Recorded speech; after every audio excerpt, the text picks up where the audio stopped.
When was the last time your doctor cleaned your toilet? Working in hospitality for many years, I've seen it all. Prostitutes, presidents, VIPs, drugs, often in the same room. From the penthouse to the shithouse, they say, it's just one step. So it's not a surprise that many of the stories I had to experience were pretty disgusting. But what I love about hospitality is the daily dose of inspiration you get if you just dig a little bit deeper. You know, we all have that one colleague, the invisible one that's always in the back row, just over there, the one that we barely speak to. I would highly suggest, though, to have a closer look. You might be quite surprised what's happening. Dimitri is a fantastic example, for example. Dimitri and I met 2 years ago in October. I got to know him a little bit better closer to New Year's Eve when I asked my team to share their New Year's Eve resolutions with me. I was well prepared for go to the gym, look shredded, call my mom. Dimitri was different though. To improve my leadership skills was his resolution, and I was quite impressed. How do I help the invisible one to become a leader? So I thought, let's keep it simple. And I started to share some leadership-related content with him. For example, an article that I found on LinkedIn or a book that I read on Audible, being in traffic to work. I got a brilliant opportunity for my company and I moved on. At the end of the year, however, I received a handwritten letter from Dimitri highlighting his newest challenge. Read one leadership book per week. Wow. The Russian has gone crazy. That's what I thought. Dimitri and I had an opportunity to catch up for coffee recently, and I thought, pop the question. How's your challenge doing?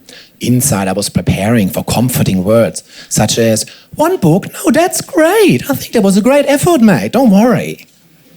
Dimitri looked at me, however, in his Russian mimic. To be honest, I stopped counting at 53. I was deeply impressed. Not only did Dimitri read 53 books, he also got promoted twice in the last 12 months. Now, spotting talent, that's what's really rewarding about my job. Unfortunately, the diamonds sometimes have no clue about their talent. And sometimes, to be honest, I wouldn't have a clue if I wouldn't just ask a few more questions and dig a bit deeper. Maria, she's a great example as well. A food and beverage attendant assistant, desperately hoping to be accepted into a traineeship. For her, to be honest, it would have been a great thing.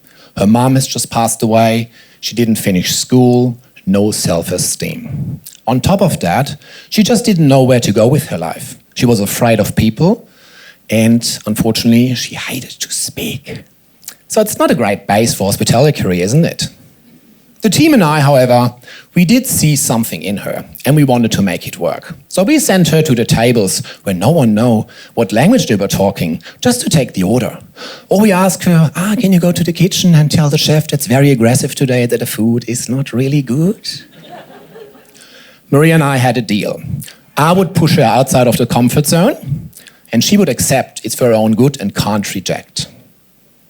I will never forget the tears after 3 months when I had to tell her that we can't accept her application for the food and beverage traineeship. However, we were able to offer her a position as a hotel management trainee, which was something she has never dared to dream of. She graduated 8 years ago and she's still working as a manager.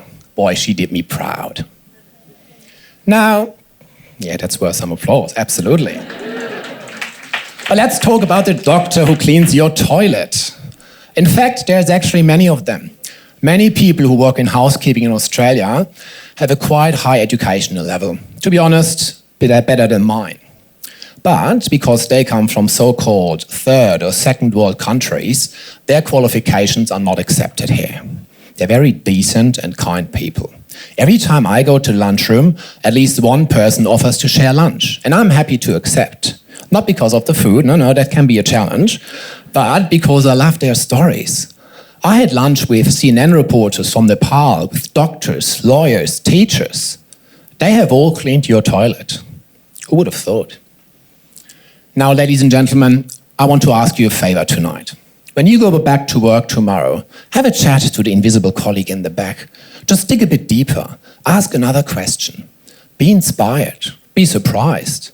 But much more important, be a stepping stone for someone. Something amazing will happen. Thank you.